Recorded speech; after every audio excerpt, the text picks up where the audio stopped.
ഉയർപ്പ് തിരുനാളിൻ്റെ ഏറെ സന്തോഷപ്രദമായ ഒരനുഭവത്തിൽ അനുസ്മരണയിൽ നാം എത്തിയിരിക്കുകയാണ്. എല്ലാവർക്കും നമ്മുടെ കർത്താവായ യേശു ക്രിസ്തുവിൻ്റെ ഉയർപ്പ് തിരുനാളിൻ്റെ എല്ലാ അനുഗ്രഹങ്ങളും ധാരാളമായി ലഭിക്കട്ടെ എന്ന് പ്രാർത്ഥിക്കുന്നു. മനസ്സിൽ ദൈവവചനം നൽകുന്ന പ്രത്യാശ നിറഞ്ഞ സ്ഥിരീകരിക്കപ്പെട്ട അനുഭവം, ഒരു നാളും നശിച്ചു പോകാത്ത ജീവൻ്റെ ഉടമകളാണ് നാം എല്ലാവരും എന്ന യേശു ക്രിസ്തുവിൻ്റെ ഉയർപ്പ് നൽകുന്ന പ്രത്യാശ ഏവരെയും ഭരിക്കട്ടെ എന്ന് സന്തോഷപൂർവ്വം ഞാൻ ആശംസിക്കുന്നു. അതിനായി ഉയർത്തെഴുന്നേറ്റവനായ യേശു ക്രിസ്തുവിനോട് പ്രാർത്ഥിക്കുന്നു. ഏറ്റവും സ്നേഹമുള്ളവരെ, നവീകരണ അനുഭവത്തിൽ, മാനസാന്തരത്തിൽ പുതിയ ഒരു ജീവിതക്രമം പ്രാപിച്ചവനായ പൗലോസ് അപ്പസ്തോലൻ റോമായിലെ സഭയ്ക്ക് എഴുതുന്ന ലേഖനത്തിൽ 8-ാം അധ്യായത്തിൽ 31-ാം വാക്യത്തിൽ ഇപ്രകാരം ഒരു ചോദ്യം ചോദിക്കുന്നു: ദൈവം നമ്മുടെ പക്ഷത്തെങ്കിൽ ആര് നമുക്ക് എതിര് നിൽക്കും? ഈ ഉയർപ്പ് തിരുനാൾ നമ്മൾ ആഘോഷിക്കുമ്പോൾ ഒരു ചോദ്യം നമ്മുടെ മുൻപിലേക്ക് വരുന്നു. യേശു ക്രിസ്തുവിൻ്റെ ഉയർപ്പ് എനിക്ക് എന്ത് സമ്മാനിക്കുന്നു? യേശുവിൻ്റെ ഉയർപ്പ് കൊണ്ട് എൻ്റെ ജീവിതത്തെ എങ്ങനെ രൂപപ്പെടുത്തുന്നു? യേശു ക്രിസ്തു മരിച്ചവരിൽ നിന്ന് ഉയർത്തു എന്നുള്ളത് കേൾക്കുമ്പോൾ എനിക്ക് ലഭിക്കുന്ന പ്രത്യാശ എന്താണ്? ഒന്നുകൂടി പൗലോസ് അപ്പസ്തോലൻ്റെ വാക്കുകളെ ഓർമ്മിക്കട്ടെ: ദൈവം നമ്മുടെ പക്ഷത്തെങ്കിൽ ആര് നമുക്ക് എതിര് നിൽക്കും? നമ്മുടെ പക്ഷത്ത് നിൽക്കുന്ന ഒരു ദൈവത്തെ കണ്ടുമുട്ടുന്നതാണ് ഉയർപ്പ് തിരുനാൾ. നമ്മിൽ നിന്ന് വിട്ടുമാറാതെ നിൽക്കുന്ന, ദൈവം തുടങ്ങി വെച്ചത് പൂർത്തീകരിക്കുന്ന ഒരു വലിയ അത്ഭുത കാഴ്ചയാണ് ഉയർപ്പ് തിരുനാളിൽ നാം കാണുക. എന്താണ് അതിൻ്റെ അർത്ഥം? ഉൽപ്പത്തി പുസ്തകത്തിൽ നാം തുടക്കം മുതൽ വായിക്കുന്ന ഒരു കാര്യം, ജീവൻ്റെ മേൽ ആദ്യ വാക്ക് അതുച്ചരിക്കുക ദൈവമാണ്. ഉണ്ടാകട്ടെ എന്ന് കൽപ്പിക്കുന്നു, ജീവൻ ഉണ്ടാകട്ടെ എന്ന് കൽപ്പിക്കുന്നു. ഉൽപ്പത്തി പുസ്തകത്തിൻ്റെ 1-ാം അധ്യായത്തിൻ്റെ മുഴുവൻ വാക്കുകളും വാക്യങ്ങളും ഈ ജീവനുമായി, സൃഷ്ടിയുമായി ബന്ധപ്പെട്ട് നിൽക്കുന്ന വിവരണങ്ങളാണ്. ജീവനുണ്ടാകട്ടെ, അതിൻ്റെ ഒരു വലിയ ഘട്ടത്തിലേക്ക് പ്രവേശിക്കുമ്പോൾ ദൈവം ആത്മഗതം ചെയ്യുന്നു എന്ന് കുറിച്ച് വയ്ക്കുന്നു ഗ്രന്ഥകാരൻ. നമുക്ക് ഇനി സ്വന്തം ഛായയിലും സാദൃശ്യത്തിലും മനുഷ്യനെ സൃഷ്ടിക്കാം. Let us create man, human being, in our own image and likeness. നമ്മോട് ബന്ധമുള്ള, നമ്മുടെ സാദൃശ്യമുള്ള, നമ്മോട് അനുരൂപരായിരിക്കുന്ന വിധത്തിൽ മനുഷ്യനെ നമുക്ക് സൃഷ്ടിക്കാം. ജീവജാലങ്ങളെയെല്ലാം സൃഷ്ടിച്ച് മനുഷ്യ സൃഷ്ടിയിലേക്ക് വരുന്ന ദൈവം അവിടെ മനുഷ്യന് ഒരു പ്രത്യേക മുദ്ര നൽകുന്നുണ്ട്. മറയ്ക്കുവാനോ മായ്ക്കുവാനോ ആവാത്ത ഒരു മുദ്ര. That is God's own image and likeness. ദൈവത്തിൻ്റെ സ്വന്തമായിരിക്കുന്ന സാദൃശ്യവും ഛായയും. ഇതിനേക്കാൾ മറ്റെന്താണ് മനുഷ്യന് വേണ്ടത്? ദൈവം നമ്മുടെ പക്ഷത്ത് നിൽക്കുകയാണ്. ദൈവം നമ്മുടെ കൂടെ നിൽക്കുകയാണ്. ദൈവം നമ്മുടെ സ്വന്തമായിരിക്കുകയാണ്. ദൈവത്തിൻ്റെ രൂപം നമ്മുടേതായിരിക്കുകയാണ്. ദൈവം നമ്മുടെ പക്ഷത്ത് നിൽക്കുന്ന ഒരനുഭവം. അതിമനോഹരമായ ഒരു വിവരണം ഉൽപ്പത്തി പുസ്തകത്തിൻ്റെ 3-ാം അധ്യായം 8-ാം വാക്യത്തിൽ നാം വായിക്കുന്നല്ലോ. വൈകുന്നേരമാകുമ്പോൾ ദൈവം ഏദൻ തോട്ടത്തിൽ ഉലാത്തുവാൻ പോകുമായിരുന്നു. ഈവനിങ് വാക്ക്. ആവിഷ്കാര സ്വാതന്ത്ര്യത്തോടുകൂടി നമുക്ക് മനസ്സിലാകുന്നതിന് ഗ്രന്ഥകാരൻ അവലംബിച്ചിരിക്കുന്ന വിവരണ രീതിയിലേക്ക് പോകാം. കൂട്ടത്തിൽ 2 പേർ കൂടും. അതാരാണ്? ആദവും ഹവ്വയും. ദൈവം പക്ഷത്ത് നിൽക്കുന്നു മാത്രമല്ല, നടക്കാൻ കൂട്ടിന് കൊണ്ടുപോകുന്നത് മനുഷ്യനെയാണ്. ആദവും ഹവ്വയും ഒന്നോർത്ത് നോക്കൂ. ദൈവത്തിൻ്റെ ഇടത്തും വലത്തും നിന്ന് സായാഹ്ന സവാരിക്ക് പോവുകയാണ്. എന്ത് സ്വാതന്ത്ര്യം, എന്തടുപ്പം, എന്ത് സ്നേഹബന്ധം. ദൈവം നമ്മുടെ പക്ഷത്ത് എന്ന് മാത്രമല്ല, ദൈവം കൂടെ നടക്കുകയാണ്. ഈ ദൈവ മനുഷ്യ ബന്ധം, ദൈവം പക്ഷത്ത് നിൽക്കുന്ന ആ വലിയ ബന്ധം, ആ ബന്ധത്തിൽ നാം പരിശോധിക്കുമ്പോൾ നമുക്ക് നഷ്ടമാകുന്ന ഈ ഒരു ബന്ധത്തെക്കുറിച്ച് കൂടി നാം അറിയണം. ദൈവകൽപ്പന ലംഘിക്കുന്ന മനുഷ്യൻ ദൈവത്തിൽ നിന്ന് ഏറെ അകന്നു പോവുകയാണ്. അത് ദൈവത്തിൻ്റെ അടുപ്പക്കുറവുണ്ടായതുകൊണ്ടല്ല, മനുഷ്യൻ്റെ സ്വാർത്ഥത വർദ്ധിച്ചതുകൊണ്ടാണ്. ദൈവം പറയുന്നതിന് വിപരീതമായി പ്രവർത്തിക്കുന്നതിനും ദൈവം കാട്ടിയ വഴിയിൽ നിന്ന് മാറി നടക്കുന്നതിനുമെല്ലാം അവൻ ശ്രമിച്ചതുകൊണ്ടാണ്. വീണുപോകുന്ന മനുഷ്യൻ തൻ്റെ ജീവനും കൊണ്ടാണ് പോവുക എന്നോർക്കുക. ദൈവത്തിൻ്റെ സാദൃശ്യവും ഛായയും കൊണ്ടാണ് അവൻ വീഴുമ്പോഴും പോകുന്നത് എന്നോർക്കുക.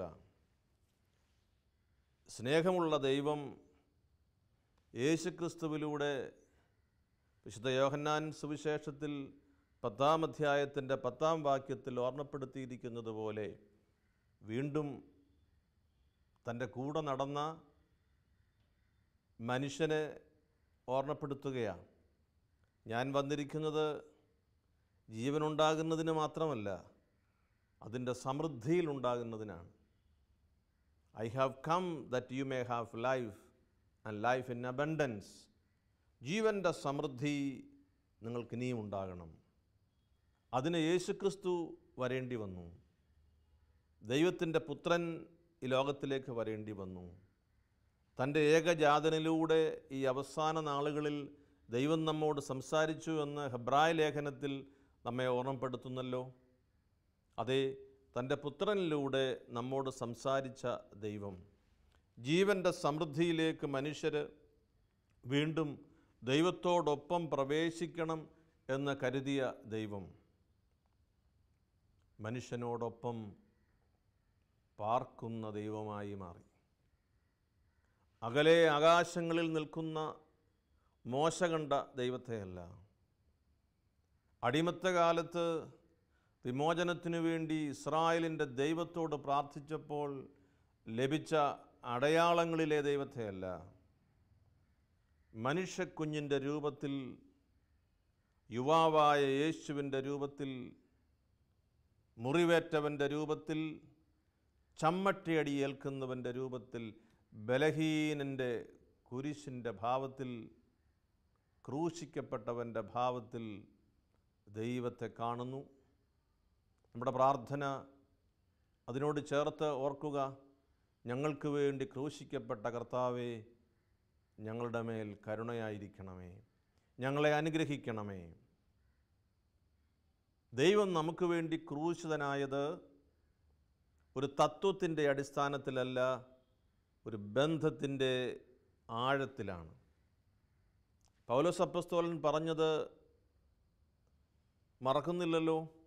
റോമായിലെ സഭയോട് പറഞ്ഞത്, ദൈവം നമ്മുടെ പക്ഷത്ത്, ദൈവം നമ്മുടെ കൂടെ, ഇമ്മാനുവേൽ അവൻ, ദൈവം നമ്മുടെ പക്ഷത്ത്. ഈ യാത്ര തുടരുമ്പോൾ ഒരു വേള പ്രബോധനം നൽകുന്ന ശിഷ്യന്മാർ തൻ്റെ ശരീരം മുറിച്ച് ഭക്ഷണമായി, രക്തം പകർന്ന് പാനീയമായി തൻ്റെ സ്നേഹിതരെ ഏൽപ്പിക്കുന്ന, വാങ്ങി ഭക്ഷിക്കണം, വാങ്ങി കുടിക്കണം, ഇതൻ ശരീരം, ഇതൻ രക്തം. യേശുക്രിസ്തു സ്നേഹിതരെ കൂടെ നിർത്തുകയാണ്. സമ്മാനങ്ങൾ കൊടുത്ത് പരിചയമുള്ള മനുഷ്യൻ, സമ്മാനങ്ങൾ സ്വീകരിച്ചിട്ടുള്ള മനുഷ്യൻ, അത് സ്നേഹത്തിൻ്റെ വലിയ അടയാളമാണെന്ന് വിശ്വസിക്കുന്ന മനുഷ്യൻ ഒരു പുതിയ കാഴ്ച കണ്ട് അത്ഭുതപ്പെട്ട് നിൽക്കുന്നു. Body broken, blood shed. ശരീരം മുറിക്കുന്നു, കൊടുക്കുന്നു. ഇത് വാങ്ങി നിങ്ങൾ ഭക്ഷിക്കണം. രക്തം പകർന്നു കൊടുക്കുന്നു. ഇതൻ രക്തം നിങ്ങൾ വാങ്ങി കുടിക്കണം.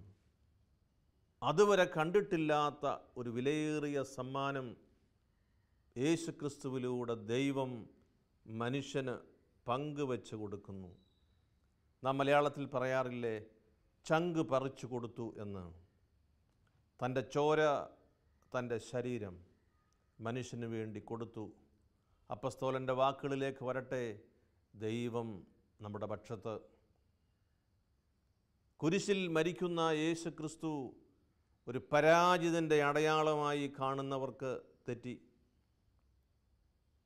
ക്രൂശിൽ മരിക്കുന്ന യേശു ദൈവത്തിൻ്റെ സമ്പൂർണ്ണ പദ്ധതിയുടെ സുപ്രധാനമായ സഹനത്തിൻ്റെ പാരമ്യത്തിൽ നിൽക്കുന്നു എന്ന് കരുതുക. സ്നേഹിതർക്ക് വേണ്ടി ജീവൻ അർപ്പിക്കുന്നതിനേക്കാൾ വലിയ സ്നേഹം ഉണ്ടാകുവാനില്ല. ആരാണ് സ്നേഹിതർ?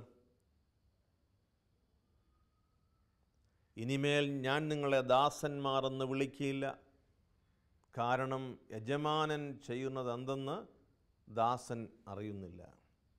ഞാൻ നിങ്ങളെ സ്നേഹിതന്മാർ എന്ന് വിളിച്ചു, കാരണം പിതാവിൽ നിന്ന് കേട്ടതെല്ലാം ഞാൻ നിങ്ങളെ അറിയിച്ചു. പിതാവിൽ നിന്ന് ലഭിച്ചതെല്ലാം അറിയിച്ച യേശു ക്രിസ്തു താൻ കൂടെ കൊണ്ടു നടന്നവരെ വിശേഷിപ്പിക്കുന്നത് അങ്ങനെയാണ്, എൻ്റെ സ്നേഹിതർ. ഈ സ്നേഹിതർക്ക് വേണ്ടി ജീവൻ അർപ്പിക്കുന്നതിനേക്കാൾ വലിയ സ്നേഹമില്ല. മനുഷ്യൻ ഇവിടെ പരാജയപ്പെടുന്നു എന്നുള്ളത് നാം വിസ്മരിക്കേണ്ട. ഒരു ഉദാഹരണം സുവിശേഷത്തിലേത്. ഈ വലിയ പീഡനങ്ങളിലൂടെ കടന്നു പോകുവാൻ യേശു ക്രിസ്തു വെമ്പൽ കൊള്ളുമ്പോൾ അവൻ്റെ മാനുഷിക ഭാവത്തിൽ അവൻ വേദനയുടെ കാസ കുടിക്കാൻ ഒരുങ്ങുമ്പോൾ എന്നോടുകൂടി ഉണർന്നിരുന്ന് പ്രാർത്ഥിപ്പാൻ 1 മണിക്കൂർ എങ്കിലും പ്രാർത്ഥിപ്പാൻ നിങ്ങൾക്ക് കഴിയാതെ പോകുമോ?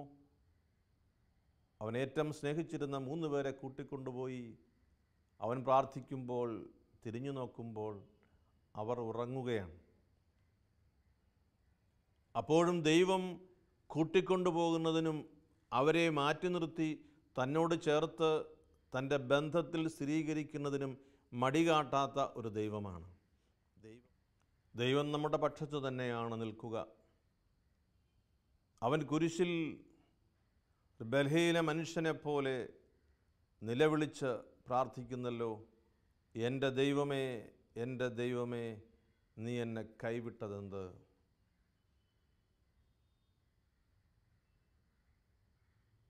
ഇത് ദൈവവും മനുഷ്യനുമായ യേശു ക്രിസ്തുവിൻ്റെ ജീവിതത്തിലെ മനുഷ്യൻ്റെ നിലവിളിയാണ്. Why have you forsaken me, my Lord?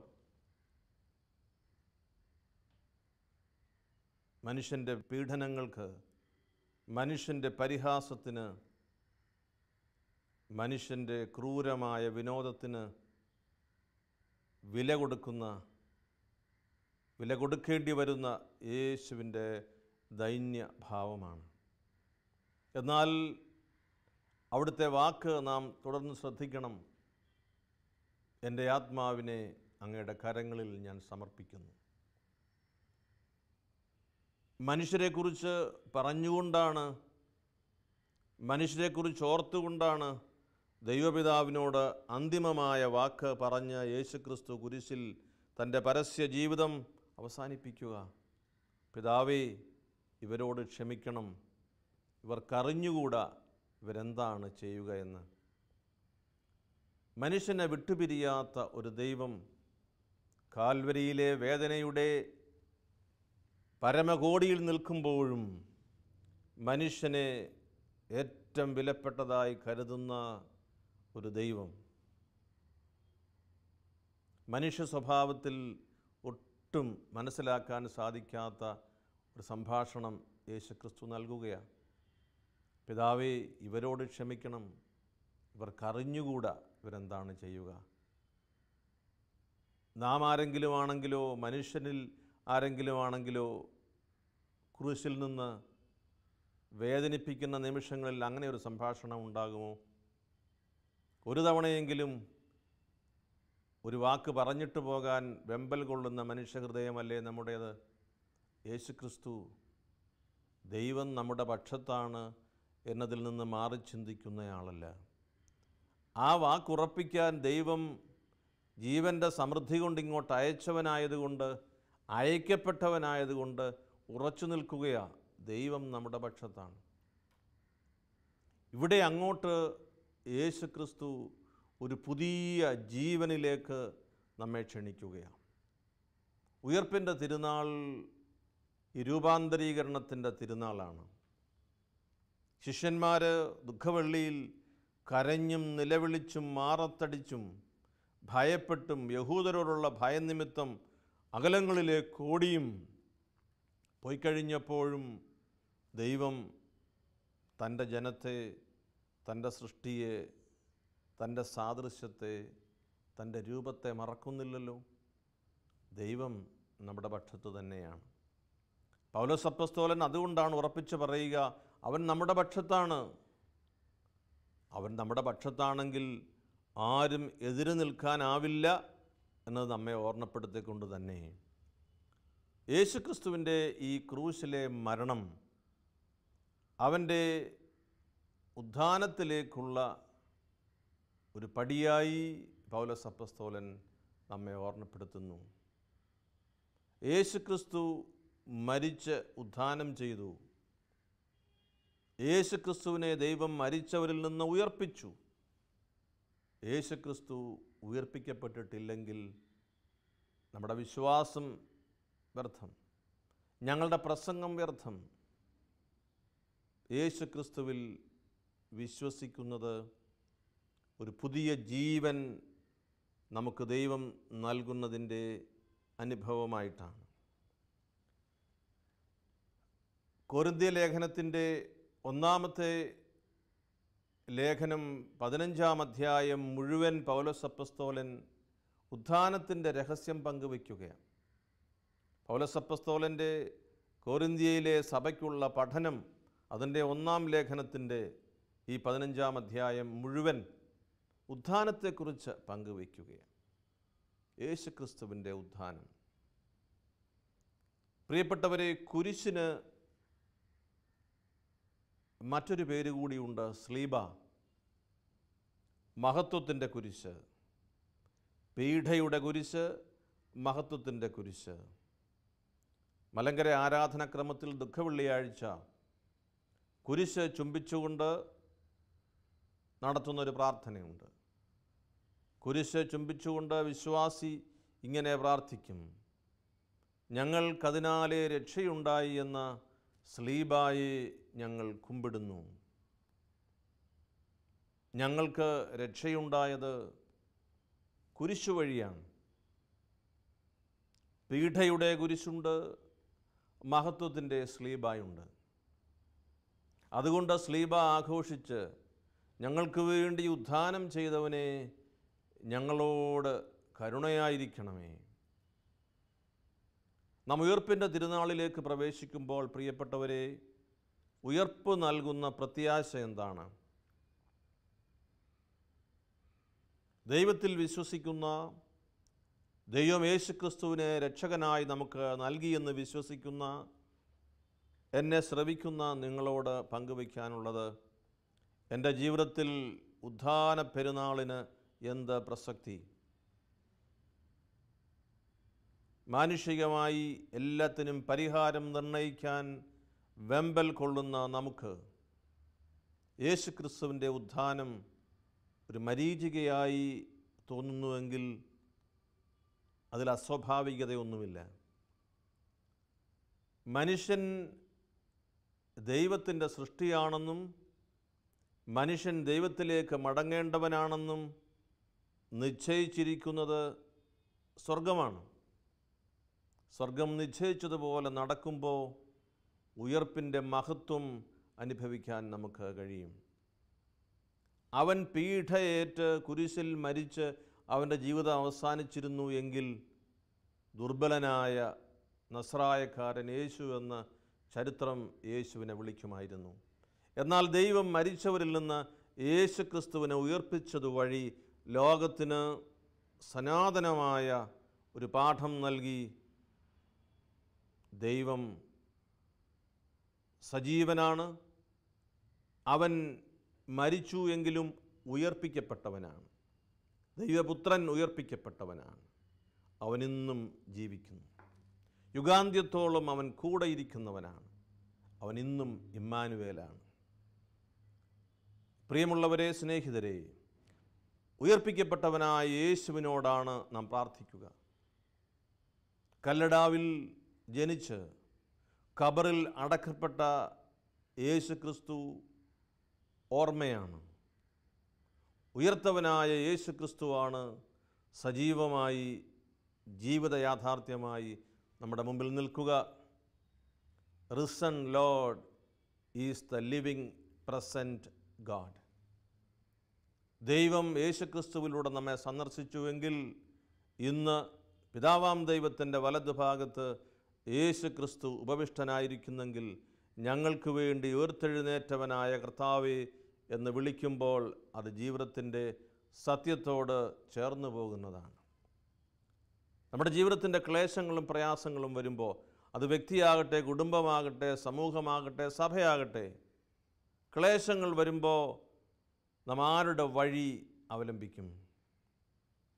അത്ഭുതങ്ങളും അടയാളങ്ങളും രോഗശാന്തിയും വ്യക്തിപരമായ ഇഷ്ടവുമെല്ലാം നടക്കുമ്പോൾ ദൈവത്തിന് പ്രവർത്തിക്കാൻ ഇപ്പോഴും കഴിയും എന്ന് നാം പറയും. മനുഷ്യന് പരിഹരിക്കാനാവാത്ത വിധം സങ്കീർണമായ വിഷയങ്ങൾ മനുഷ്യൻ തന്നെ ഉണ്ടാക്കുമ്പോൾ ഒരു വേള നാം നിശബ്ദരായി നിന്ന് ദൈവത്തോട് പറയുമോ, ഉയർത്തെഴുന്നേറ്റവനായ കർത്താവേ, നിൻ്റെ ഉയർപ്പിൻ്റെ മഹത്വം ഞങ്ങളെ പഠിപ്പിക്കണമേ. സങ്കീർണമായ പ്രശ്നങ്ങൾക്ക് നടുവിൽ നാം ആരെ അവലംബിക്കും? ഉയർത്തെഴുന്നേറ്റവനായ യേശു ക്രിസ്തു ലോകത്തിന് നൽകുന്നു ഒരു പാഠം.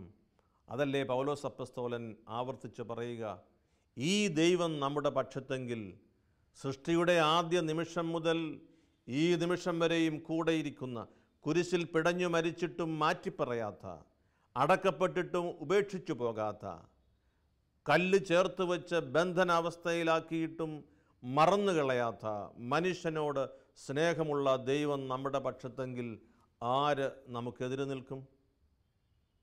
ഒരു തുണ്ട് ഭൂമി, അല്പ പണം, ന്യായാധിപ സംഘം, ഒരാരോപണം, വ്യക്തിപരമായ ചില പ്രയാസങ്ങൾ, ഒരു സമൂഹമൊന്നാകെ നേരിടുന്ന പ്രതിസന്ധി, വിശ്വാസത്തിൻ്റെ തകർച്ച, ഭരണാധികാരികളുടെ മർദ്ദനം, നിർദ്ദയമായ സമീപനങ്ങൾ, ക്രൂശിൻ്റെ മരണത്തോളം എത്തി നിൽക്കുന്ന ക്രൈസ്തവ ജീവിതത്തിൻ്റെ പീഡനങ്ങൾ, രക്തസാക്ഷിത്വ മരണം. പൗലോസിനോട് ചേർന്ന് നമുക്ക് പറയാം, അവൻ അപ്പസ്തോലനല്ലേ? അവൻ വിജാതിയരുടെ ഇടയിൽ യേശുവിനെ സാക്ഷിച്ചവനല്ലേ? അവനോട് ചേർന്ന് നമുക്ക് പറയാം, ഉത്ഥാനത്തിൻ്റെ ഈ മഹത്വം, ഉയർപ്പിക്കപ്പെട്ടവനായ ദൈവം, കൂടെയുള്ളവനായ ദൈവം, യേശു ക്രിസ്തുവിലൂടെ നമ്മെ തൊട്ടവനായ ദൈവം നമ്മുടെ പക്ഷത്തെങ്കിൽ ആര് നമുക്കെതിരെ നിൽക്കും? സ്നേഹിതരെ, പ്രിയപ്പെട്ടവരെ, ദൈവമക്കളെ, യേശു ക്രിസ്തുവിൻ്റെ ഉത്ഥാനം ഒരു ഉറപ്പാണ്, സ്ഥിരീകരിക്കപ്പെട്ട ദൈവബന്ധത്തിൻ്റെ അടയാളമാണ്. അവൻ എന്നേക്കും കൂടെയുള്ളവനാണ്. കാരിരും ബാണികൾ ചേർത്ത് തറച്ചു വെച്ചാലും ഖബർ തുറന്ന് പുറത്തേക്ക് വരുന്ന ദൈവത്തിൻ്റെ അത്ഭുത അടയാളമാണവൻ. അവൻ ഇന്നും ജീവിക്കുന്നവനാണ്. അതേ യേശുക്രിസ്തുവിനെ നമുക്ക് ആരാധിക്കാം. ഒരു നിമിഷം നമുക്ക് പ്രാർത്ഥിക്കാം. ഉയർത്തെഴുന്നേറ്റവനായ യേശുക്രിസ്തുവേ നാഥ, ലോകം മുഴുവൻ ഉത്ഥാനത്തിൻ്റെ പെരുന്നാൾ ആഘോഷിക്കുന്ന ഈ സന്ദർഭത്തിൽ അവിടുന്ന് ഞങ്ങളോട് കാട്ടുന്ന പിതാവിൻ്റെ ഇഷ്ടപ്രകാരമുള്ള വലിയ സ്നേഹത്തിനായി നന്ദി പറയുന്നു. പരീക്ഷണങ്ങളിലും പ്രലോഭനങ്ങളിലും പ്രയാസങ്ങളിലും പ്രതിസന്ധികളിലും തകർന്നു പോകാതെ ഉത്ഥാനത്തിൻ്റെ വലിയ ശോഭയിൽ പ്രകാശിതരാകുന്നതിനും ജ്വലിക്കുന്നതിനും തീഷ്ണതയിൽ വ്യാപരിക്കുന്നതിനും അടിയങ്ങൾക്ക് കഴിയണമേ. ഞങ്ങൾ ജീവിക്കുന്ന ഈ നാളുകളിൽ ഞങ്ങൾക്ക് തനിയെ പരിഹരിക്കാനാവാത്ത അനേക വിഷയങ്ങളിലൂടെ കടന്നു പോകുമ്പോൾ ഉയർത്തെഴുന്നേറ്റവനായ നാഥ, ഞങ്ങളുടെ കൂടെ നിൽക്കണം.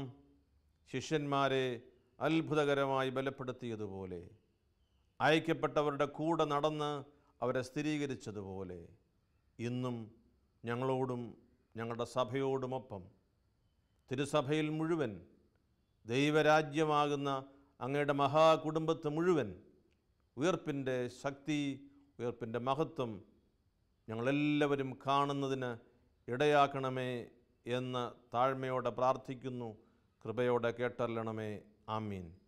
ഏവർക്കും ഉത്ഥാന പെരുന്നാളിൻ്റെ എല്ലാവിധമായ ആശംസകളും ശാലോമിൻ്റെ എല്ലാ ശുശ്രൂഷകർക്കും, ശാലോമിൻ്റെ എല്ലാ സഹകാരികൾക്കും, ശാലോമിൻ്റെ പ്രിയപ്പെട്ട സ്നേഹിതർക്കും, എന്നെ ശ്രവിക്കുന്ന എല്ലാവർക്കും ധാരാളമായി ദൈവാനുഗ്രഹം ഉണ്ടാകട്ടെ എന്ന് പ്രാർത്ഥിക്കുന്നു. ദൈവം നിങ്ങളെയും നിങ്ങൾ വസിക്കുന്ന ദേശത്തെയും വിശിഷ്യ നമ്മുടെ ഇന്ത്യ മഹാരാജ്യത്തെയും സമൃദ്ധമായി അനുഗ്രഹിക്കുമാറാകട്ടെ.